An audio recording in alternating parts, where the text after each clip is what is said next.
Welcome to the Building Brand Advocacy podcast. My name is Paul Archer, and I'm very excited to be joined by Jim Davis, the Chief Customer Officer at Buck Mason. Jim, how are you doing?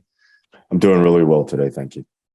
Now, Jim, before we dig into a bit of the things around Buck Mason and what you've been up to there, I want to know your story. So how did this all start? I mean, you didn't start your career in marketing, is that right?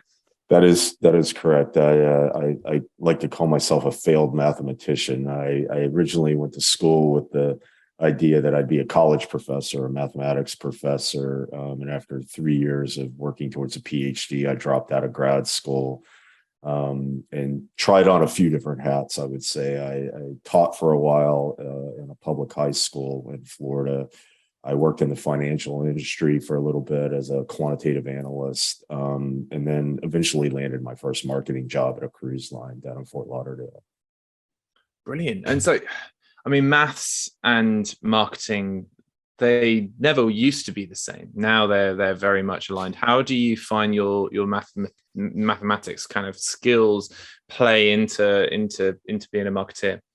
Yeah, I think that I probably came along maybe 5 years too early, but the world eventually caught up to where my mind was. At least the reason I was ever able to do marketing to begin with is I could build response models basically, and so I started my career off in areas of segmentation and targeted marketing around expensive direct mail and catalog programs and things like that. I think what happened as the world became more digital in the marketing space, and even things like linear TV became more mathematical in the way that people would approach their buys and stuff like that, that the sort of old model of, kind of the big ad agency with the giant idea, not that the creative wasn't important, but how you would deploy that and where and the most effectively against which audiences started to grow with importance, throughout the 2000s essentially. And so the math experience and the background that I brought more from a direct marketing perspective, I think, to this kind of growing world of digital marketing and e-commerce really started to merge and meld pretty well. And I think when you look at people that grow up in the industry today, if they're in e-com, if they're in digital marketing, if they're CMOs, they spend a lot of their time thinking about things like marketing mix models and stuff that, was really the sort of the landscape or the pitch of the analysts in the past, but now the marketing leadership is having to apply all of those analytics to everyday decision making into what their strategic, goals are for the way that they reach an audience, the way that they kind of propel their brand forward with certain audiences, and how you do that and which media mixes work the best to achieve that. And so I feel like it all just kind of came together at the right time about 5 years into my career. I was pretty lucky to be involved with some, really big e-commerce players like Office Depot back in the day. I mean, in the early 2000s, nobody knew who Amazon was, and Office Depot was doing $1.5 billion online in the United States.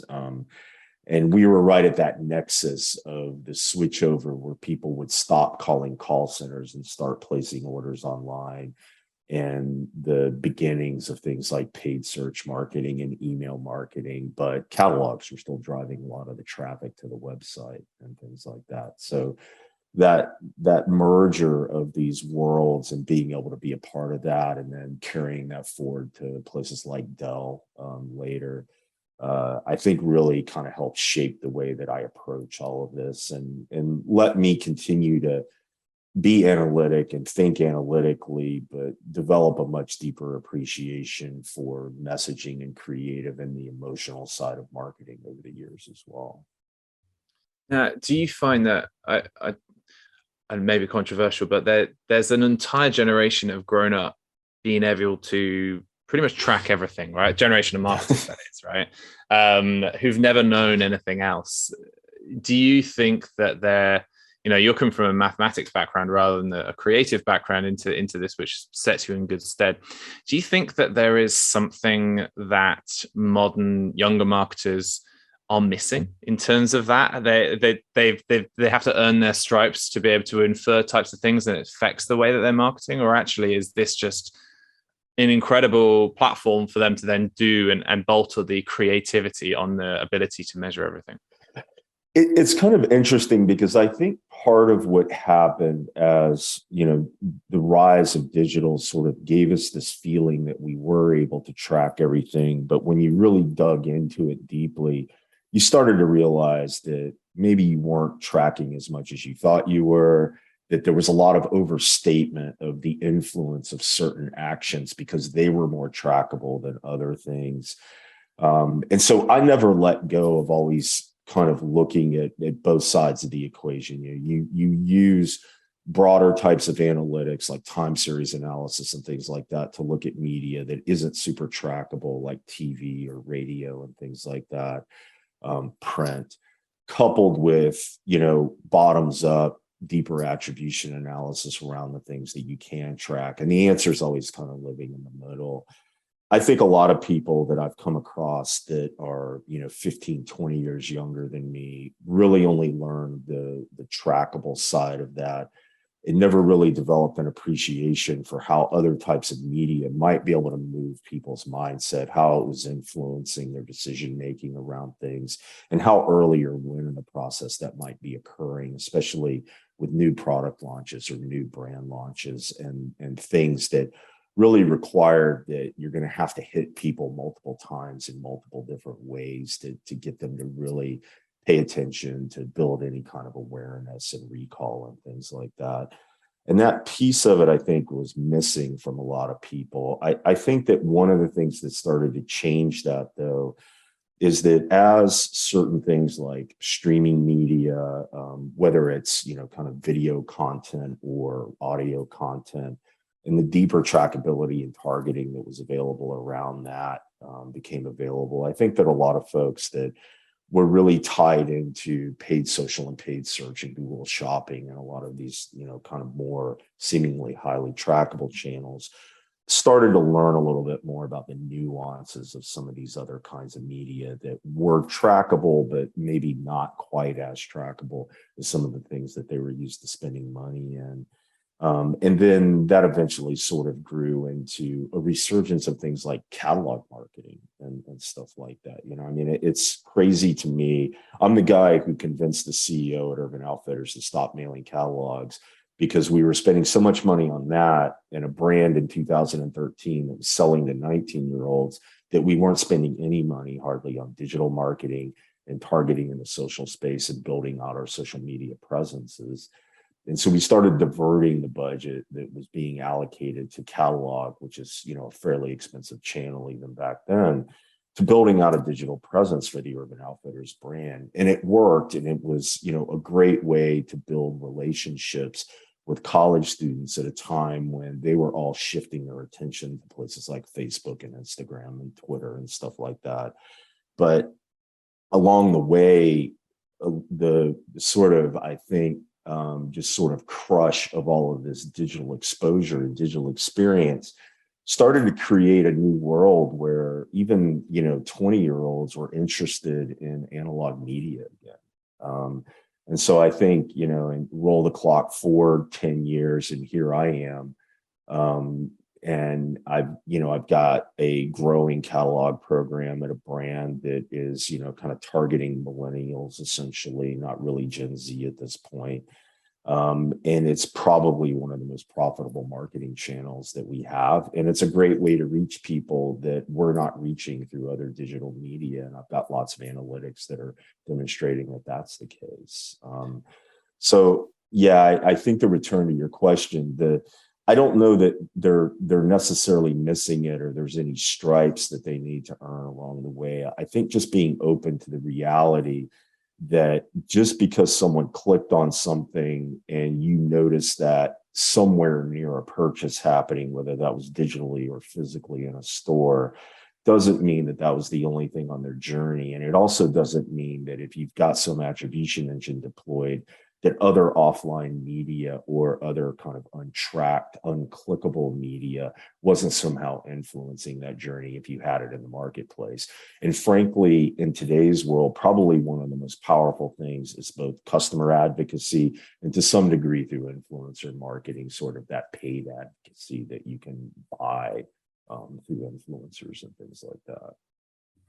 No, and we'll certainly come back to that. An area I'm obviously fond of, but catalog marketing is something which I'm new to, and I'd love to just dig into that a little bit deeper. So if someone is running a brand right now, how do they know whether catalog marketing is something worth tapping into? Because marketing is about being where other people aren't. And if everybody is on Instagram and trying to be on TikTok and all their time and efforts are trying to do there, and actually you're able to tap into the mailbox, like, how does that work? How should they go about doing it? And also, how do you track it?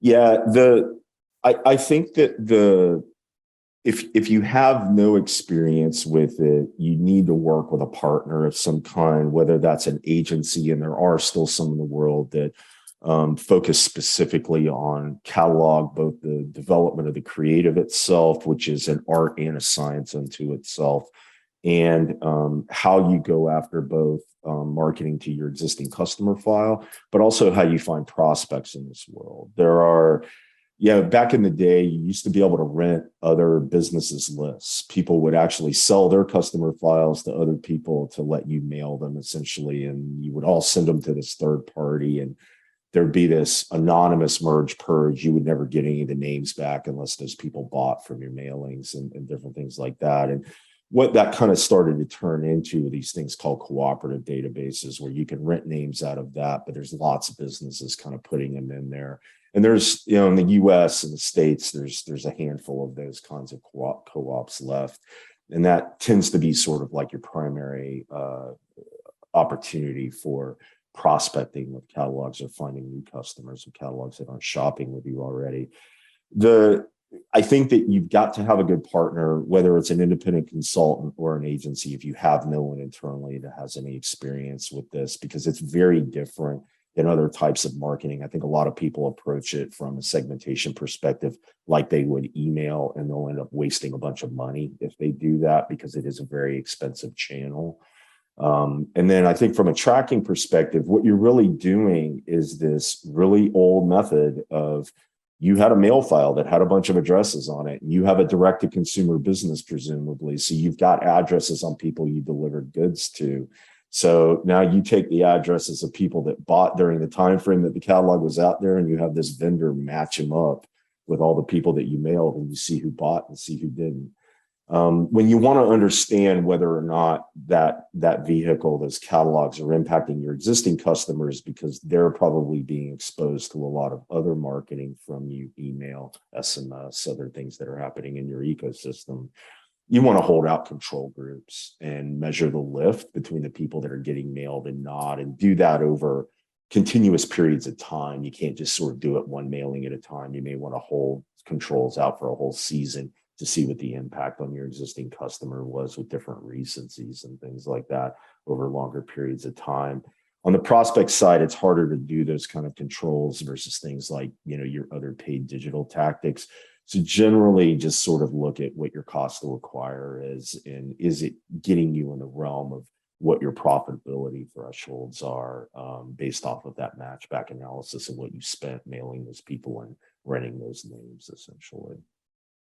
Love that. And have you done any research in terms of the types of customers that you have? I don't mean in terms of the demographic, but in terms of the passion that they've got for you. Presumably, reading a catalog is, you've got a lot of time there. You can tell your brand story. First of all, is like, how much of that catalog is product, how much of it is brand, narrative or non-product related content. And then second of all, do you find that those customers are just so much more, they're learning more about your brand, and then in turn, I guess they could also be bigger advocates on your behalf? I'll sort of address these, I think, slightly out of order. I wish that our catalog actually had more brand and more storytelling content in it than it does. It's probably roughly 5 to 10% of the content is storytelling. A lot of the way that we go to market and present product at Buck Mason is oriented around what the historical references or influences of the items might have been to begin with, because it's all iconic, sportswear, both on the men's and women's side of our business, that we've reimagined for the modern wearer, right? But there are other things that are happening in our business and some of the factories that we work with and some of the ways that we develop the yarns or the fabrics that we use in our clothing. It could deserve more airtime. And I think for the people that are truly passionate about the brand, they seek that kind of content out. And I think in print is a great way to give them the opportunity to read it and come back to it in a really easy way over a period of weeks, rather than they saw something on Instagram about it and maybe click through to a blog post or something like that. But then that evaporated, from their vision for a while because of the way the feed works or whatever. And they don't necessarily come back to it or remember it. It's not top of mind anymore. But if that catalog's sitting on their coffee table, they'll kind of keep picking it up, right? There is an interesting dynamic between the people that are acquired with a catalog versus other channels, and they do tend to have a higher lifetime value. But there's some other things that are influencing that outcome. They tend to be a little bit older than the average customer is. If you think about the frequency, and the pandemic has probably changed this to some degree, but if you think about the frequency that people in their 20s and early 30s would move versus people that are in their kind of later 30s and 40s would move around, it's hard to know what somebody's actual address is, because if they've moved every year because they were changing jobs or they needed a bigger apartment because they're in LA or New York or something like that, and they're tired of the low efficiency they were living in or whatever, they don't necessarily do all the things with the postal service, like file a change of address that lets you follow them around. So response and things like that tends to be a little bit sketchier with younger audiences than it is with older audiences. And then therefore the cooperative databases know where slightly older people are more effectively or more accurately than where younger people are, probably, right? Because of this transient nature of younger consumers and things like that. Yeah, that makes total sense. And actually, one of the brands that I've worked with who do this quite effectively is they work with children's wear, and so therefore targeting parents is a little bit more secure than you would have. I mean, obviously people do move, but the second part of it, which I really found fascinating there about what you were saying, that is that long-termist approach you've got on it. You're not looking for the attribution to be modeled out that day, that week, even that season. You're looking at it over an annual basis and making a strong investment. And the second thing is, actually, this is your narrative. I'm guessing, like you were saying about trying to get more content in there, I'm guessing people are seeing products and going, oh yeah, I'm going to go check that out online. But what they buy online may have nothing to do with what they decided to go there for. And so you've got this sort of storytelling platform that really builds into who they are, which I think is fascinating. So definitely one to keep an eye on, actually. So yeah, appreciate that one. So I mean, the brand that you were obviously talking about there is the brand you work right now. So do you want to tell us a little bit about Buck Mason, if anyone who doesn't know about them? Yeah, so Buck Mason is a LA brand started by Eric Ford and Sasha Kung, who really sort of imagined a jeans and t-shirt business about 10 years ago that would really create high quality men's basics, essentially. And that was sort of the foundation of where they started. They didn't feel like anybody was doing it very well at the time. They saw an opening in the marketplace for a high level of service and a high quality of make. They were making all of their products in the US at the time. And I think that and it started off as just a menswear brand with a shop on Abbot Kinney in Venice Beach in California, and the website. And now I think we just opened our 21st store about a week ago. And the website is, does enormous revenue and volume now. And we added women's just over a year ago to the brand. And I think what's happened over the years is that it grew beyond just that vision of sort of this, kind of predominantly jeans and t-shirt business into one that is got this referential integrity to the icons of American sportswear. And those are slightly different decades of reference for men versus women. But it all hangs together very well when you look at the collections on the site or go and see them in person in one of our shops. And today, we're selling outerwear and things you could wear to office, button down sweaters. We still have jeans and t-shirts is still by far the biggest category in the business, both for men's and women's. And a majority of that product is still made in factories here in the US, with a lot of it still made right there in LA, where they started making t-shirts to begin with. It's kind of a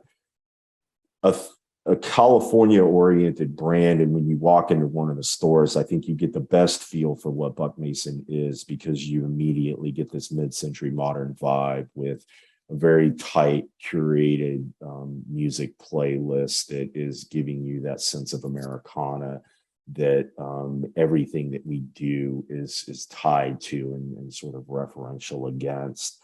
And a high level of service, and the quality of the product that we make for the prices that we sell it at, I think, is unmatched in the marketplace. There really isn't anyone else doing what we do for the price points that we sell it at. First of all, do you have that playlist on Spotify or anything? Can we access It's funny. We've never published any of our playlists. When I worked at Urban Outfitters, the guy that programmed the music for the stores was a DJ. So when we launched the first Urban Outfitters app, we had Urban Outfitters radio, and we were playing his playlists on the Urban Outfitters radio and on SoundCloud and stuff like that back then. But that's a good idea. We should do that. Yeah, it sounds great. So a bit of an aside there, but I mean, obviously we've discussed the catalog, but the demographic you're targeting there, how social are they, and where do you find is the best way of just building a relationship with that customer base? I think that, the heart of our business is kind of 25 to 45, 25 to 50. I think the people that probably spend the most money with us are kind of in the middle and upper end of that range. And we tend to be probably a little bit more aspirational for people that are in their mid 20s, but they love the style. I think the thing that resonates with everyone, men and women, that shop at Buck Mason the most is the timelessness of the garments and the goods that we bring to market. We're not chasing fast fashion. It's part of the reason why we have such a high quality of make. We're not chasing trends. So, if you buy this polo that I have on today, you're going to have it for years. It's not going to fall apart like some other brands' polos will after 4 or 5 washings. And the colors that things come in, and the cuts, the styles, and the shapes and the silhouettes that they're offered in aren't going to go out of style in 2 or 3 years, because they've been this way for decades and they're not going to really change, right? So some people may say that means you're unfashionable and you're basic and things like that. But I think it's a different level of taste, where you're not trying to chase whatever the Kardashians are wearing next week and things like that. And I've worked in those businesses, and they just operate differently on a design development and kind of marketing cadence. But I think the really cool thing about Buck Mason is you don't have to worry about that. All the things that you have in your closet that you purchased from us this year are going to go great with things that we're going to bring to market next year. And we're going to have more colors of some of your favorites next year and things like that. The engagement with the consumer is interesting, because since inception, paid social and other paid digital channels have largely been the biggest mechanism for acquisition. And over the last 4 years, we've introduced quite a bit of catalog acquisition into that mix as well. But really, when you look at where half the new customers come from, they just discover us at one of our stores. So they're stumbling across one of our shops. They've never heard of the brand before. They were out shopping some of the other stores in a neighborhood that our store was in. They're immediately drawn into the shop because of this mid-century modern look and feel that I was talking about. And it really sort of looks like someone's living room more than a Gap or anything like that. And it's very inviting. And then the engagement that the stylists and the managers in our shops have with consumers, that really kind of enhance that inviting feel that you get, and the way that they help them feel good about building a wardrobe with us, I think is sort of the most special piece of the brand. As the guy who runs e-commerce as part of his role, I would love to say that we're delivering that level of experience online, but we're not. You know, the reality is that the best experience that you can have with Buck Mason is in one of our shops. And I think we try to build as much of that as we can into our website experience, and then do some of those things that you can do digitally to enhance this experience by making sure that if you do want to go to a shop, you know what all the items are that are available in that store before you go make your shopping trip that day. You can do all the omni-channel delivery things that every other business is kind of doing these days, by online pickup in store. But really, I think the website experience is a little bit more about giving you that time to delve into some of the details about the make, the fabrics, the origins in some cases of the products. And the store experience is going to be about how to style and really how to create a look that you're going to feel good about, the way that you kind of walk out of the door every morning after you get dressed. Yeah, I love that.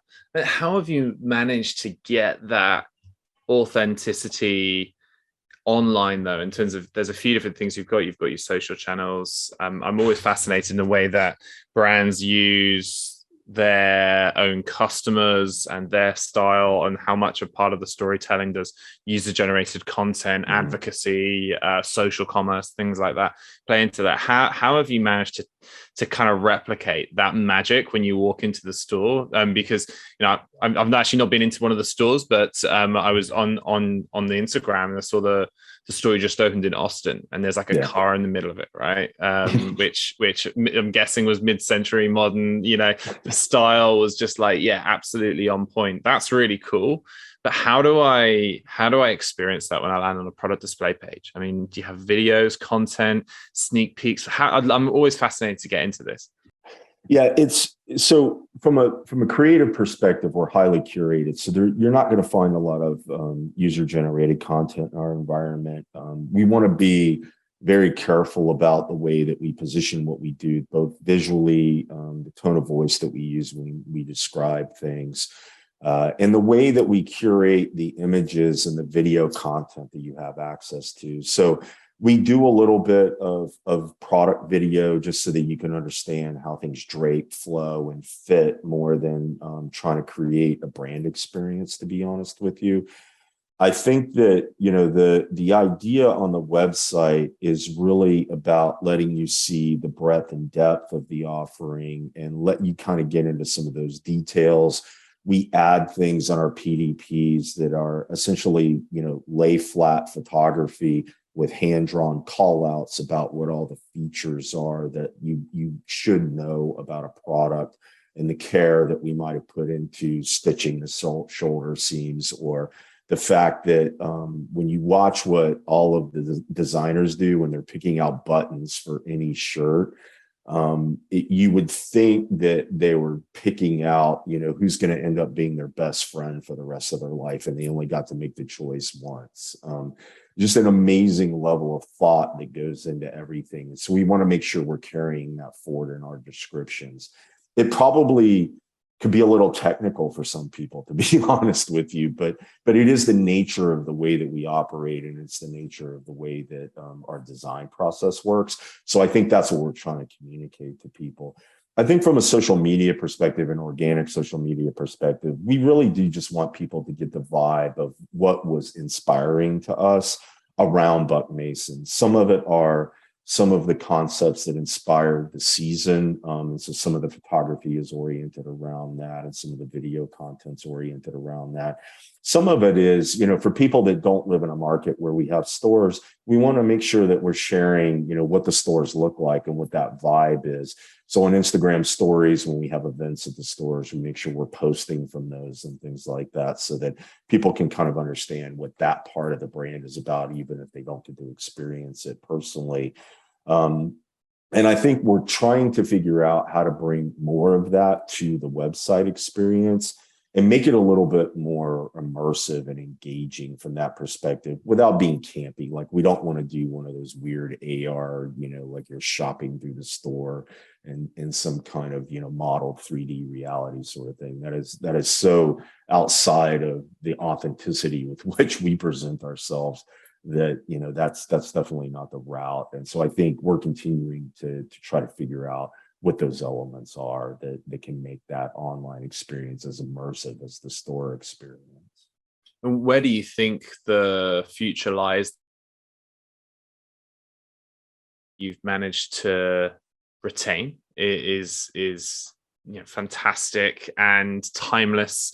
How do you think about the future? How do you think about the way that things are evolving at the moment, and particular trends that you want to get ahead of, also particular trends you want to avoid because of the nature of the brand? Yeah, I think that the marketplace and the world in general seems to be coming back to some elements of the point of view that Buck Mason has had from the beginning, which is high quality for great value, work with great partners from a factory and fabric development perspective, and think about the wearer and how long they're going to be able to enjoy this garment, as a part of the design process. So, a lot of the fast fashion houses are struggling. They probably will continue to. I think that, the future for us is not to move away from that point of view, obviously. And I think we will keep evolving the product lines that we can bring to market that still carry that point of view forward. And, we're thinking about things that aren't just apparel related too, that really are oriented around that same kind of design thinking and bringing forward the timeless nature of potentially decorative items and other things. But I think coupled with that, there's an opportunity to really create a bigger melding of our physical and digital environments, and probably offering the digital shopper that doesn't have the opportunity, or just as a matter of convenience, the opportunity to engage with that stylist experience that we have in our stores, and do it in a sort of less campy way than I think a lot of the offerings that exist today, some of which arose during the pandemic when retailers were trying to figure out how to survive and they weren't allowed to have people in their shops and things like that. But I think trying to understand how to allow the online shopper to have, as close as possible, something to that in-store experience. And it's going to require kind of a one-on-one conversational sort of engagement with somebody that has the same level of training and skill that the people that work in our shops do. We also believe that, the demise of the retail store, as is, kind of cyclically predicted, is not going to happen. Our stores are very successful. We continue to add more. And we think that growing that footprint for the next decade is definitely a huge part of what Buck Mason is going to continue to focus on, so that we are delivering the pinnacle experience to everyone in as many markets as, makes sense for us to be in, really. But I think that what we won't do is get too over distributed. We are looking at non-DTC channels of distribution, various wholesale opportunities and different things like that. It will help build more awareness of the brand. But we're not looking to be everywhere in some kind of a mass play. We know who our audience is, and we know who the right partners are to help us reach some of that audience that maybe we're not able to through our DTC expansion. But we will stay true to the brand. And I always sort of think about these things as a target or concentric circles, where we're going to keep focusing on designing product and designing content and messaging and marketing for the people that are in the bullseye, because they're going to continue to influence the people that are kind of in those outer rings. And at some point, we may be able to get outside the bullseye a little bit with our design intent and our creative, and kind of go to that next ring right around the bullseye. But it will probably never get much bigger than that, because if we lose our point of view, then we're just sort of like another clothing company at that point, and there's nothing special about what we're doing. And we're not trying to be mass, but there's a much larger audience out there that Buck Mason will appeal to, that is both unaware of us and hasn't shopped with us yet. We're confident in that. Yeah, I love that. And that authenticity, sort of sticking to your core, is something which it's a really delicate balance, particularly when you move outside of that core target, the center of that target you're talking about.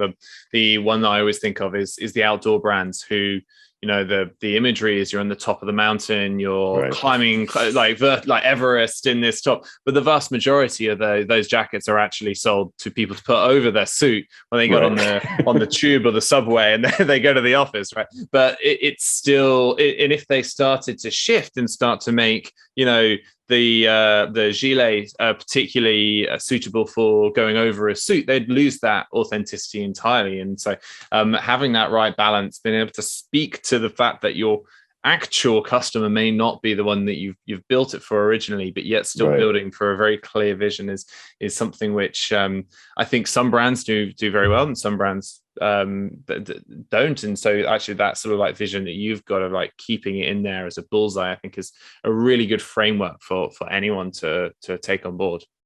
Yeah, I think that, some of the brands that I've been involved with in the past, that, like UGG, I think, is a great example of this, where they lost their way after they became very, very popular, got over distributed, and essentially became uncool to the group of people that made them cool to begin with, right? And it took a while to sort of, reinvigorate cool and get people that were both 19 and 30 to care about that brand again in a slightly more modern way. I think that, that same company, Deckers, owns UGG and a running shoe company called Hoka. Hoka was amazing because it was, created for people that were ultra runners, and really originally outdoor runners, trail runners, but then extended into, road running and triathlons and marathoners and things like that. But they made sure from a product development perspective to stay really tightly connected to the running community throughout the growth of that business. And it was critical that, even though 54-year-old fat golfer dudes like me wear them, and I wear my Hokas every day still, because they're some of the most comfortable and, best lasting kind of sneaker type shoes that I've ever owned in my life. But, it's exactly the kind of thing that you were just talking about, Paul, where, we knew we were selling shoes to old people that had knee problems and to, other people that weren't really using them for what the design intent was. And that was fine. Keep buying them, do whatever you want. But the marketing and the way that we would go to market was going to continue to be focused around that core audience of ultra runners, and making sure that we never lost credibility with that audience, because that's what the brand stood for. That was that bullseye for Hoka. And, we never let go of it. And even as they've gone through brand expansion in the years since I left that business, they've still stayed very true to that. But now it's become a little bit more egalitarian in the sense that the non-competitive distance runner is really able to participate in the brand now.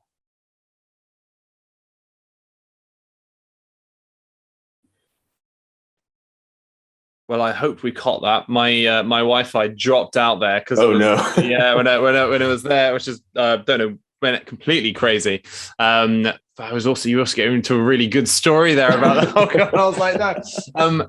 Would you mind, like, just in case? I think because of the cloud part of Zoom, it should have recorded your side, but just in case it didn't, would you mind? You were just talking about you play golf, you wear your Hokas every single day, and then do you want to sort of like kick in from there just in case? I'm sorry, Yeah, because you would have been going on there for a while. But yeah, I think that the thing that I always found really exciting about working with Hoka and the way that the brand team and the commercial teams kind of came together around that brand is that the core group of ultra runners that business was built on and that all the products are being designed for remain that bullseye throughout, the hyper growth period of Hoka, which, to be honest, that hyper growth period is still occurring.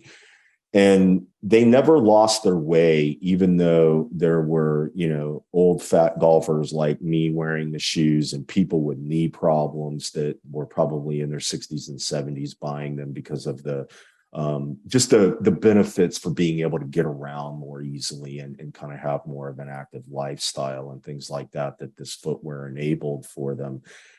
The content and the way that we would go to market stayed true to that ultra running community, though.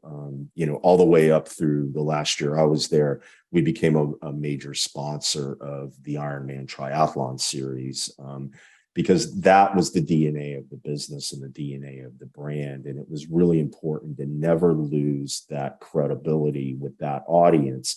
And you can sell to whoever you want, and whomever wants to can continue to buy the footwear, but don't lose sight of, how you built the business. As they've grown and they've kind of expanded now, I think, out to that next concentric circle, they've been able to maintain that because what they've done now is brought in people from a UGC perspective, from a community perspective, and just a general growth around, who is sort of that runner focus, to people that aren't necessarily competitive runners, but are very passionate about distance running in their everyday life and are maybe doing 5-10 mile runs every morning and things like that. And again, the footwear is designed for them, as somebody who's just doing it for exercise.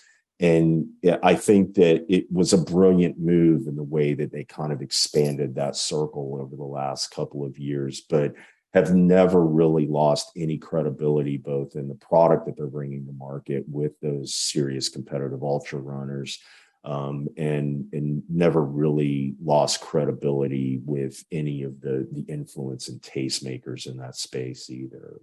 It's a great brand. Sorry, Hoka's one of these brands that I've always felt lucky to work with, and it was a brilliant group of people that were involved in that business. Many of whom are still there today. So, well, I think that authenticity of sticking with what and really sticking to a core customer base, a core passion base, really that is what builds the foundations of great brands. And you think about Nike, for example. They were a running brand long before Michael Jordan put a pair on to play basketball, right? Yeah. Being sold out of Phil Knight's car, and that was where they were. That was where the authenticity was. And what I'm fascinated about is where the inflection point is when you can start to move to the second concentric circle that you mentioned there. Like, how do brands know? Like, one thing that I do know, I believe that brands should only have one product till about 7 million in revenue and 1,000 core fans. I don't know why that's the case, but it seems to be before anyone should really break apart from there. But when should you change your customer base? Like, when can you start to branch out a little bit? Yeah, I think there are some interesting examples in the marketplace of businesses that didn't necessarily follow the model that I'm about to mention or outline. But when I think about it, especially in sort of this world where a lot of businesses start out as DTC businesses and maybe slowly start to add some wholesale over time and greater distribution over time, it's really when you feel like that core audience that you started to resonate with as a startup starts to get penetrated to the point where the growth becomes unprofitable against only that audience, because you're only going to get so many dollars from retention. And so you're faced with this business decision now. Do I increase my product assortment, the lines of business that I'm in, so I can sell more to this group of people and just sort of increase lifetime value? Yeah, you should probably do that where it makes sense. But you also are now faced with who were these people influencing, because you probably already had some peripheral purchase that you weren't necessarily targeting. And what's the best move to get some of that business without disenfranchising that core customer? And in my mind, and this comes back to sort of my analytics and research background, is that requires a deep understanding of your marketplace, a deep understanding of consumer behavior and the audiences, and a deep understanding of consumer sentiment towards your brand or towards the category that you're operating in and kind of what's going on. You also have to start paying attention to who your new competitors are going to be when you do that too, because you can't be the only entrant at a high price point, probably, or something like that, against this new group of people. It may be different than the way that you were competing with that audience that you resonated with as a startup, essentially.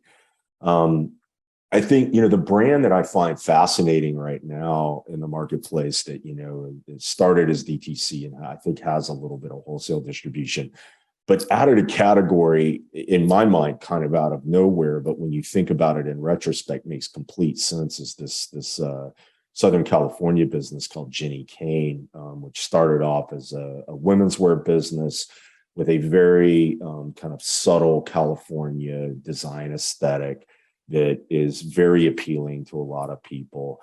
And now they've gone into home goods and furniture. And so they've made this seamless transition from selling sweaters, dresses, and women's clothing, basically, into selling sofas, bedding, and armchairs. And they do amazing things, like they bought a house in the hills, I think near Santa Barbara or Montecito, and like built out the Jenny Kane Ranch, and all of their photography and all their social media around their home goods are done in that location. Like, just brilliant brand marketing, in my opinion, and an amazing way to sort of build an extension into a place where you're obviously going to create, completely accretive sales, because those people were buying all of those goods from some other business at some point, but because they resonated with your design aesthetic and you were able to extend that into another part of their life, you've got open territory now to kind of gather all of those dollars from their share wallet too. So that one sounds like it's the same customer, it's a different product. It's not they just know their customer so well, and then they're like, what else do they need in their lives? Well, they've got to sit on something. Exactly. Completely different than your Nike example, where when they expanded distribution, and you sort of think about that in the traditional pyramid, it's like you can buy Nike products in a Target, and you can buy Nike products at Kith, and things like that. And so, and one of them is probably $1,500 for the pair, and the other $60. And so there's a differentiation in the quality, which I think is a very different kind of business. But what they're really doing is selling the brand and trying, I go back to some of the older Nike brand positioning around trying to bring out the athlete in all of us, essentially that inner athlete that lives within us all. And I think that's sort of the mode that propelled that business forward, and enabled them to kind of create tiers of product, essentially. And not all businesses, I think, like that sort of approach would never work for Buck Mason, because tiers of product is completely, outside of our entire brand ethos and the way that we think about design and stuff like that. So. That makes total sense. A couple of quick fire questions that you don't need to have quick answers, but what marketing related advice would you have given your 21-year-old self? Now, I know you were teaching at the time, but how do you, but maybe when you first started your career, we'll add that onto it. I think that because I was so analytically focused, I would have made more friends with creative directors and creative oriented people, so I could have learned about those aspects of marketing and consumer behavior earlier in my career. Nice. That makes a lot of sense, and vice versa.